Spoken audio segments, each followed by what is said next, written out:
দেশের এবং প্রবাসের ভাই বোনদের প্রতি সালাম। আসসালামু আলাইকুম। আমি প্রভাষক ডাক্তার রিক্তা পারভিন, চেম্বার সেবা হোমিও কমপ্লেক্স অ্যান্ড সেবা ডিজিটাল ল্যাব, উপজেলা মডেল মসজিদের পূর্ব পাশে, শিমুলিয়া, মাগুরা। আজকে আমার আলোচনার টপিকস পুরুষের ন্যায় মহিলাদেরও বীর্যপাত হয়। অনেকের ধারণা এবং অনেকেই জানে যে মহিলাদের বীর্যপাত হয় না, শুধু পুরুষদের বীর্যপাত হয়। এটা প্রমাণ করার জন্য বিভিন্ন পত্রিকা, ম্যাগাজিন এবং সর্বশেষ গুগলে সার্চ দিলে বোঝা যায় যে মেয়েদেরও বীর্যপাত হয়, তবে পুরুষের মতো না, কারণ পুরুষের বীর্যপাত হয় যৌন মিলনের শেষের দিকে, আর মহিলাদের বীর্যপাত হয় যৌন মিলন চলাকালীন সময়। সব পুরুষেরাই মহিলাদের বীর্যপাত ঘটাতে পারে না, কারণ অধিকাংশ পুরুষেরই বীর্যপাত খুব দ্রুত হয়ে যায়। আর মহিলাদের বীর্যপাত ঘটাতে হলে দীর্ঘ সময় সহবাসে লিপ্ত থাকতে হয়। দীর্ঘ সময় সহবাসে লিপ্ত থাকার কারণে মাল্টিপল অর্গাজম মিনিং কয়েকবার অর্গাজম হয়ে যায় এবং মাল্টি স্টিমুলেশন ব্যবহৃত হয়। এই মাল্টি স্টিমুলেশন 3টি জায়গায় ব্যবহৃত হয়: ক্লাইটোরিয়াল, যোনিপথ এবং জি স্পট, এর ভিতরের দিকে ডিপ জি স্পট। এই মাল্টি স্টিমুলেশন 3টি জায়গায় লাগাতারভাবে চলতে থাকলে এবং যৌন মিলন দীর্ঘায়িত হলে মেয়েদের বীর্যপাত ঘটানো সম্ভব হয়। মেয়েদের যৌন মিলনের পূর্বে যে ফোরপ্লে করা হয় এবং ফোরপ্লে করার সময় যে অর্গাজম হয়, অর্থাৎ যে ফ্লুইডটা নিঃসৃত হয়, এটাকে কামরস বলে। এই কামরসের কারণে জায়গাটা প্রফুল্ল হয় এবং সহজে সহবাস করা যায়। তো অনেকে মনে করে যে এই যে কামরস, এটাই হয়তো বীর্যপাত, কিন্তু না। বীর্যপাতটা হলো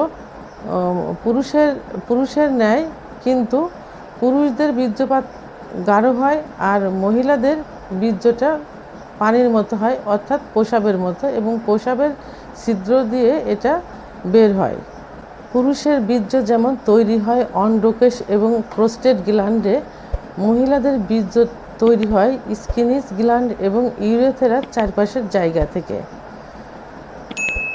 মহিলাদের বীর্য সাদা, অর্থাৎ পানির মতো স্বচ্ছ, কিন্তু কোনো গন্ধ, ঝাঁঝালো গন্ধ থাকে না, কারণ প্রসাবে ইউরিক অ্যাসিড এবং ইউরিক থাকে, কিন্তু মহিলাদের বীর্যে কোনো ইউরিক অ্যাসিড এবং ইউরিক থাকে না, যে কারণে ঝাঁঝালো গন্ধ হয় না, কিন্তু এক ধরনের আষ্টে গন্ধ অনুভব হয়। তাহলে মেয়েদের যে অর্গাজম হয় সেটা মেয়েরা কি করে বুঝবে?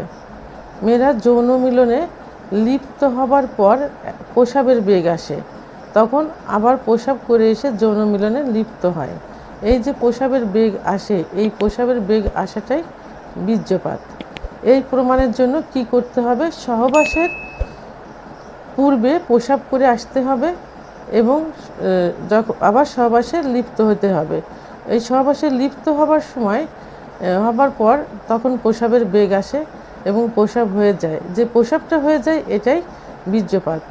যৌন মিলনে যাবার পর মেয়েদের কখনো প্রসাবের বেগ আসে না, কিন্তু এই যে বেগ আসছে, এইটাই হলো মেয়েদের বীর্যপাত। অর্গাজমে মেয়েরা যে সুখ পায়, তার থেকে বেশি সুখ পায় বীর্যপাতে, এবং বীর্যপাত হলে মেয়েদের শরীরের জীবনী শক্তিটা ফিরে আসে, স্বাস্থ্য ভালো হয়ে যায়, চেহারা সুন্দর হয়ে যায়, লাবণ্যতা ফিরে আসে, সবসময় একটা হাসি খুশি ভাব থাকে।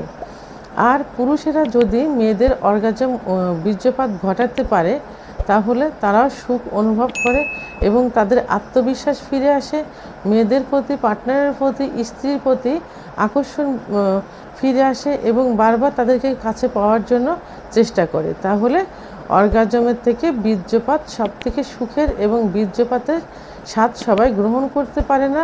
যেসব পুরুষেরা দীর্ঘ সময় সহবাসে লিপ্ত থাকতে পারে, তারাই শুধু সহবাসের স্বাদ নিজেও গ্রহণ করতে পারে এবং স্ত্রীকেও স্বাদ দিতে পারে।